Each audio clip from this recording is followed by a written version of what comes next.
মৰমৰ ছাত্ৰ ছাত্ৰীসকল আটাই মৰম ল'বা। আজি মই তোমালোকৰ ওচৰলৈ শংকৰদেৱ শিশু নিকেতনৰ ৪ৰ্থ শ্ৰেণীৰ এটা নতুন পাঠ লৈ আহিছোঁ। সেই পাঠটোৰ নাম হৈছে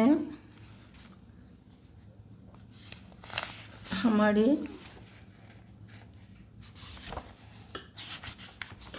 ये पाठ हमारे धर्मगुरु। ইয়াত এই পাঠটোত শংকৰদেৱ শিশু নিকেতনৰ ৪ৰ্থ শ্ৰেণীৰ হিন্দীৰ পাঠ্যপুথিৰ পৰা লোৱা হৈছে। পাঠটোৰ নাম্বাৰ হ'ল 13। ইয়াত দুজন গুৰুৰ কথা কোৱা হৈছে।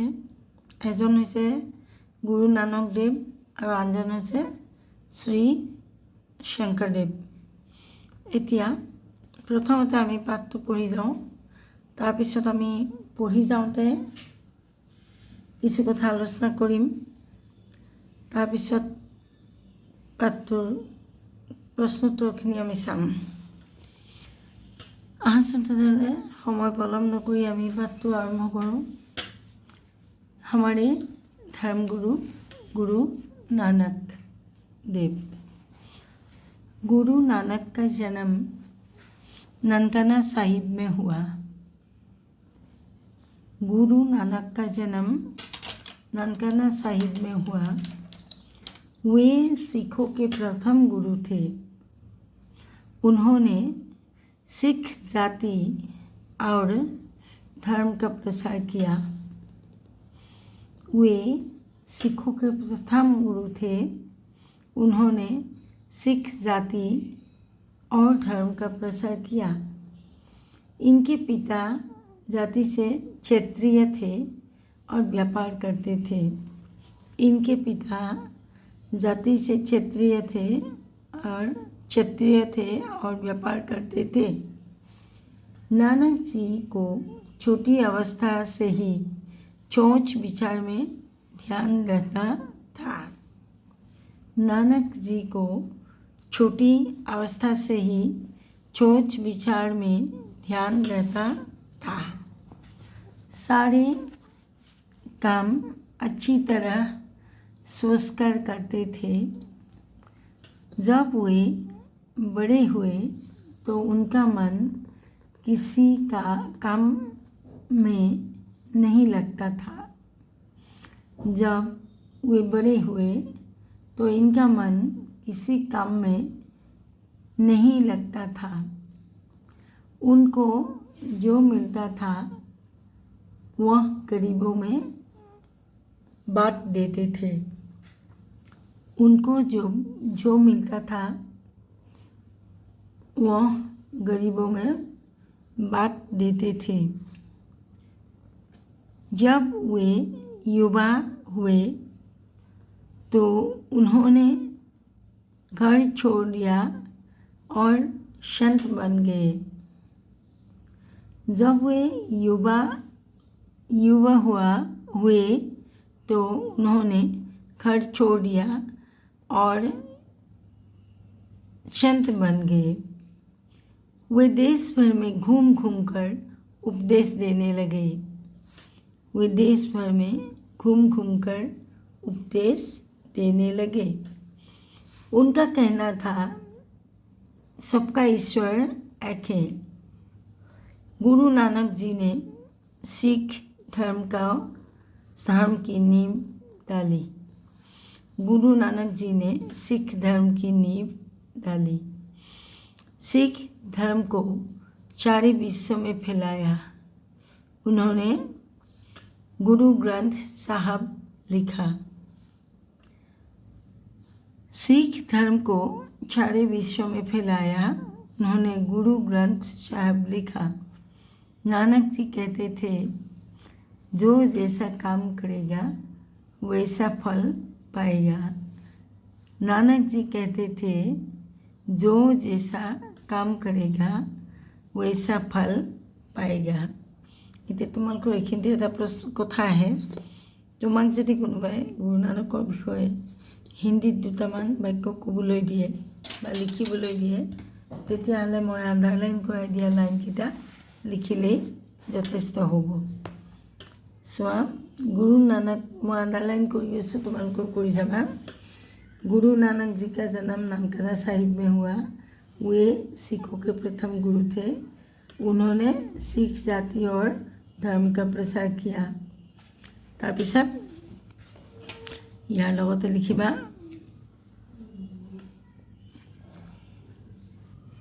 जब वे युवा हुए तो उन्होंने घर छोड़ दिया और संत बन गए।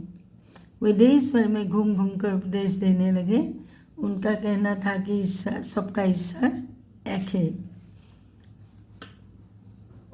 गुरु नानक जी ने सिख धर्म की नींव डाली। उन्होंने गुरु ग्रंथ साहब लिखा। ইয়াতলৈকে লিখিলেই তোমালোকৰ গুৰু নানকৰ বিষয়ে এটা পেৰাগ্ৰাফ হৈ যাব আৰু সেইটো তোমালোকৰ কামত আহিব। এইটো মই বেলেগে লিখি দিয়া নাই, মই ইয়াতে তোমালোকক আণ্ডাৰলাইন কৰি দিছোঁ। এতিয়া গুৰু নানকৰ বিষয়ে পাঠটোত কৈছে যে তেওঁৰ জন্ম হৈছিল নানকানা চাহিবত। তেওঁ শিখ ধৰ্মৰ প্ৰথম গুৰু আছিল। তেওঁ শিখ জাতি আৰু ধৰ্ম প্ৰচাৰ কৰিছিল আৰু তেওঁৰ দেউতাক ক্ষত্ৰিয় আছিল আৰু তেওঁ বেপাৰ কৰিছিল। নানকজীয়ে একদম সৰু অৱস্থাৰ পৰাই সকলো সময়তে বৰ চিন্তাশীল ধৰণৰ আছিল।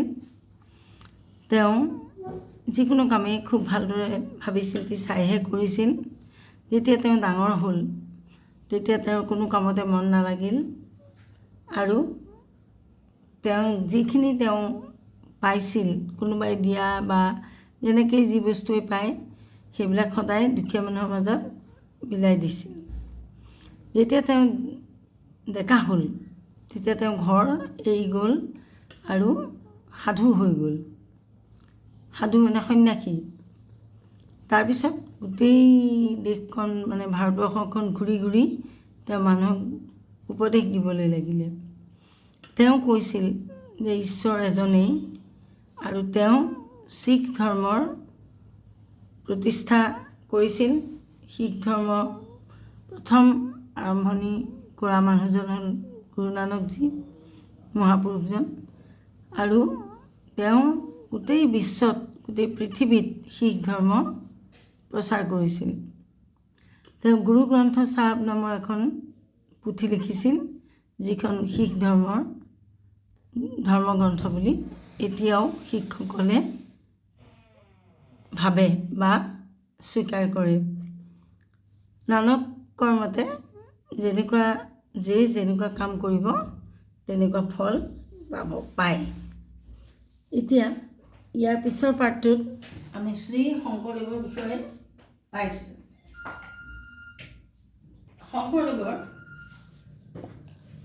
श्री शंकरदेव का जन्म 1449 में असम के नगाँव जिले में हुआ।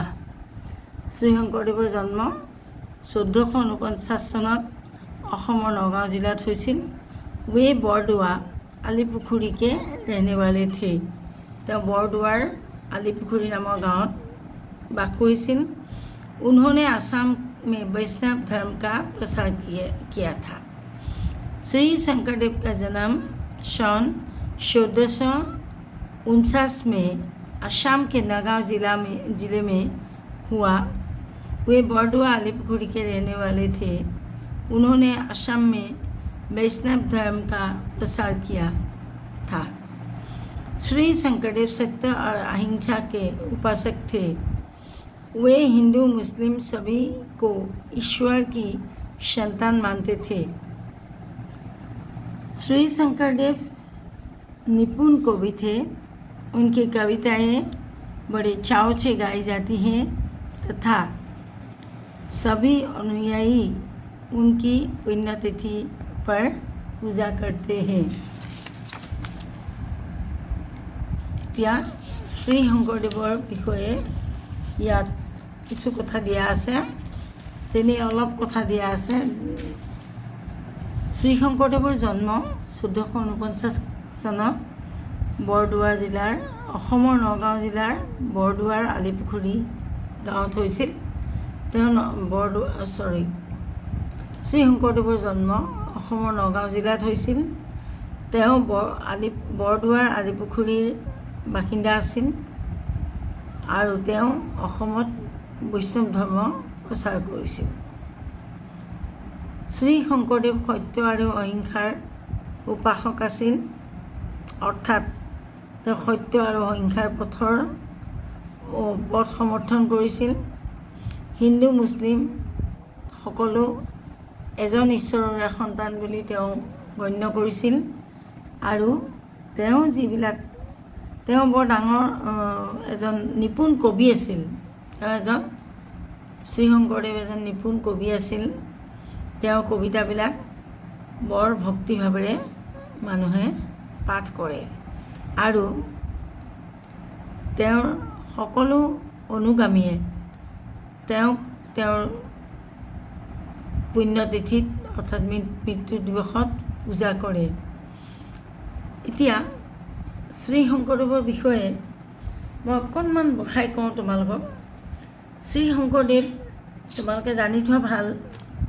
শ্ৰী শংকৰদেৱ যিহেতু অসমত জন্ম হোৱা আমাৰ অসমৰে সন্তান, গতিকে তেখেতৰ বিষয়ে আমি বেছিকৈ জনাটো দৰকাৰ। শ্ৰী শংকৰদেৱ নগাঁও জিলাৰ বৰদোৱাৰ আলিপুখুৰীত জন্মগ্ৰহণ কৰিছিল। তেখেতৰ পিতৃৰ নাম আছিল কুসুম্বৰ ভূঞা আৰু মাতৃৰ নাম আছিল সত্য সন্ধ্যা। কিন্তু তেখেতৰ মাতৃবিয়োগ হোৱাৰ কাৰণে, মাতৃ ঢুকোৱাৰ কাৰণে তেখেতৰ আইতাক খেৰখুটি আইয়ে তেওঁক ডাঙৰ দীঘল কৰিছিল।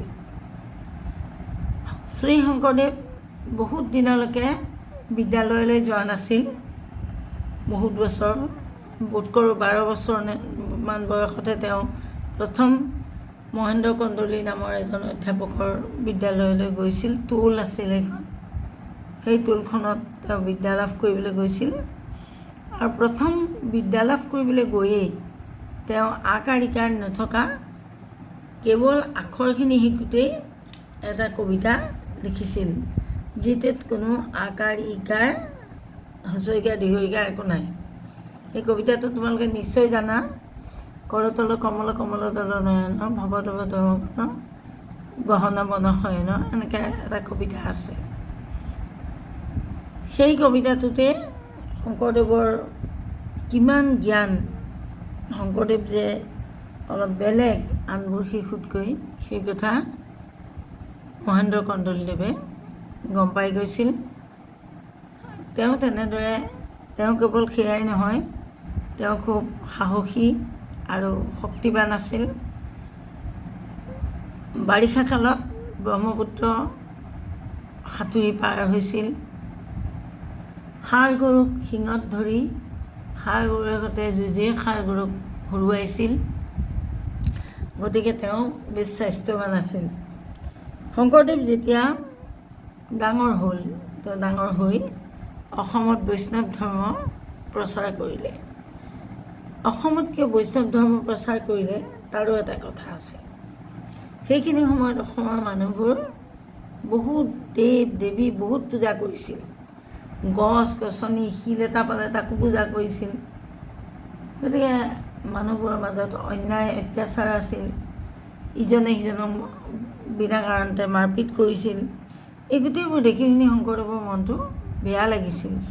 তেওঁ সমাজখনক সঠিক পথত নিবৰ কাৰণে এই বৈষ্ণৱ ধৰ্ম তেওঁ প্ৰতিষ্ঠা কৰিলে। বৈষ্ণৱ ধৰ্মৰ মতে ঈশ্বৰ এজনেই আৰু জাতি বৰ্ণ ধৰ্ম নিৰ্বিশেষে সকলো এজন ঈশ্বৰৰে সন্তান।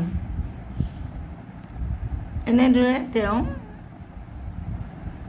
এই বৈষ্ণৱ ধৰ্মৰ প্ৰথম আৰম্ভণি কৰিলে।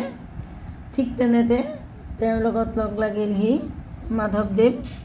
দুয়ো মিলি এই বৈষ্ণৱ ধৰ্ম ভাৰতৰ বিভিন্ন প্ৰান্তত প্ৰচাৰ কৰিবলৈ ঠিক কৰিলে আৰু তাৰ লগে লগে মানুহবোৰক ধৰ্মৰ প্ৰতি আকৃষ্ট কৰিবৰ কাৰণে নামঘৰ পাতিলে। ভাওনা সৃষ্টি কৰিলে, বৰগীত লিখি উলিয়ালে, মানুহবোৰক নামঘৰত গোট খুৱাই মাহ প্ৰসাদ বিলাই মানুহবোৰক ধৰ্মৰ প্ৰতি আকৰ্ষণ কৰিবলৈ চেষ্টা কৰিলে। সত্ৰীয়া যি চৰ্চা, খোল তাল এইবিলাক লৈ সেই চৰ্চাও শংকৰদেৱৰ দিনৰ পৰাই আৰম্ভ হৈছিল। গতিকে এনেদৰে তেওঁ অসমত অসমীয়া মানুহখিনিক একতাৰ ডোলেৰে বান্ধিবলৈ, সকলোকে মিলাই ৰাখিবলৈ বহুত চেষ্টা কৰিছিল। আৰু সেইকাৰণে আজিও শংকৰদেৱৰ দুটা দিন, তেখেতৰ আৱিৰ্ভাৱৰ দিন। তেখেতৰ আৱিৰ্ভাৱ বুলি এইকাৰণেই কোৱা হৈছে, তেখেতক ভগৱানৰ অংশ বুলি ভবা হয়। গতিকে যিদিনা তেখেতৰ জন্ম হৈছিল সেই দিনটো শংকৰ জন্মোৎসৱ বুলি আমাৰ অসমত বৰ ধুমধামেৰে মানুহে ধৰ্মীয় শোভাযাত্ৰা উলিয়াই, কীৰ্তন ভাগৱত লৈ শোভাযাত্ৰা কৰে, নানান ধৰণৰ কাৰ্যসূচী ৰাখে, দিনটো ভাওনা কৰে, এই ধৰণে তেওঁৰ জন্মদিনটো পালন কৰে। আনহাতে ভাদ মাহত প্ৰতি বছৰে তেখেতৰ মহাপ্ৰয়াণৰ দিনটোত আমি আটাইয়ে শংকৰদেৱৰ তিথি পালন কৰোঁ। এতিয়াও অসমত শংকৰদেৱক আটাইয়ে বহুত শ্ৰদ্ধা ভক্তি কৰে আৰু তেওঁ অসমীয়া জাতি থাকে মানে তেওঁক আটাইয়ে চিনি থাকিব। পাঠটো ইমানতে শেষ কৰিছোঁ। ইয়াৰ পিছত দুটামান হ'লেও কথা নিশ্চয় তোমালোকৰ মনত ৰ'ল। ইয়াৰ পিছত আমি প্ৰশ্নোত্তৰখিনিলৈ আহোঁ। প্ৰথমতে ইয়াত প্ৰশ্নত শব্দাৰ্থ কেইটামান দিয়া হৈছে দেই। শব্দাৰ্থকেইটা কিতাপত দিয়া আছে, তোমালোকৰ চাই লোৱা। অৱস্থা, অৱস্থা মানে উম্ৰ, বয়স। উপাসক পুজনে वाले, যি পূজা কৰে। বিশ্ব, বিশ্ব মানে संसार। निपुण, समर्थ। प्रसार, फैलाना। अनुयायी, चेले, शिष्य তাৰমানে। এতিয়া प्रश्न के उत्तर दो। गुरु नानक जी का जन्म कहाँ हुआ? ইয়াত उत्तरखिनि मैं लिखि लैছোঁ, प्रश्नोत्तरखिनि। गुरु नानक जी का जन्म कहाँ हुआ? गुरु नानक जी का जन्म नानकाना साहिब में हुआ। श्री शंकरदेव जी का जन्म कहाँ हुआ? उत्तर, श्री शंकरदेव जी का जन्म असम के नौगांव जिले में हुआ। ग, गुरु नानक देव जी ने किस धर्म का प्रसार किया? गुरु नानक जी ने सिख धर्म का प्रसार किया। सिख माने পাঞ্জাবীসকলে যিটো ধৰ্ম পালন কৰে এইটো হৈছে শিখ ধৰ্ম। শ্ৰী শংকৰদেৱ जी ने किस धर्म का प्रसार किया? শ্ৰী শংকৰদেৱে কোনটো ধৰ্ম প্ৰচাৰ কৰিলে? श्री शंकरदेव जी ने वैष्णव धर्म का प्रसार किया। এতিয়া 2 নম্বৰ প্ৰশ্ন, খালী স্থান ভৰো। ক, गुरु नानक देव देश में घूम घूम कर देश दिया। गुरु नानक देव देश भर में घूम घूम कर उपदेश दिया।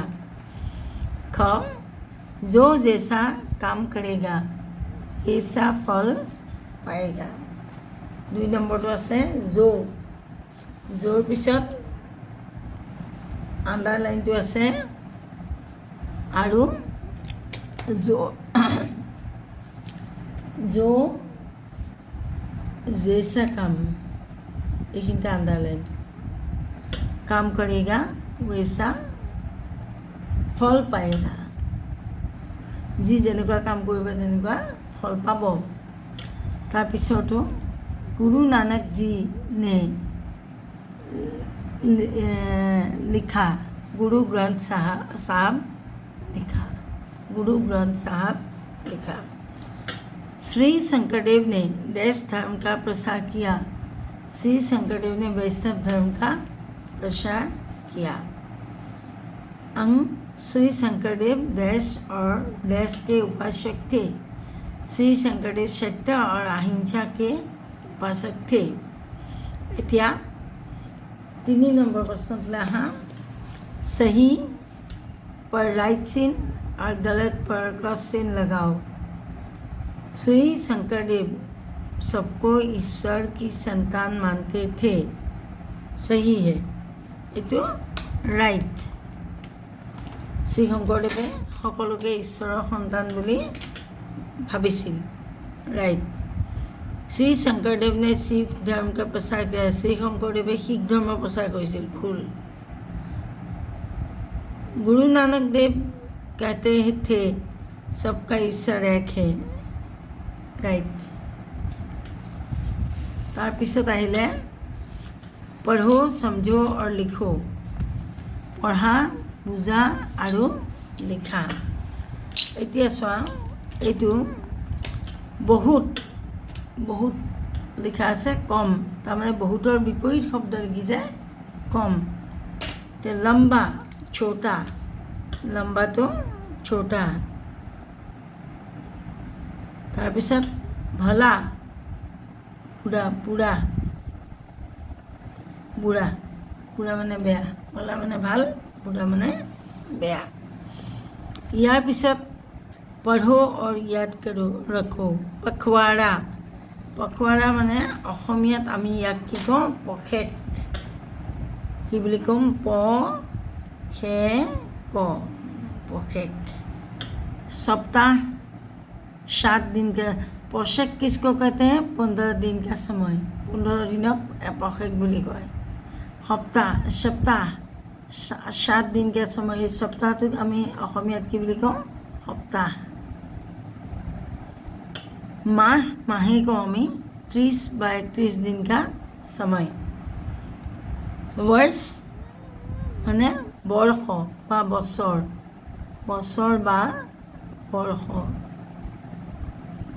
12 माह का समय 12 माह मिली कि হয় 1 বছৰ।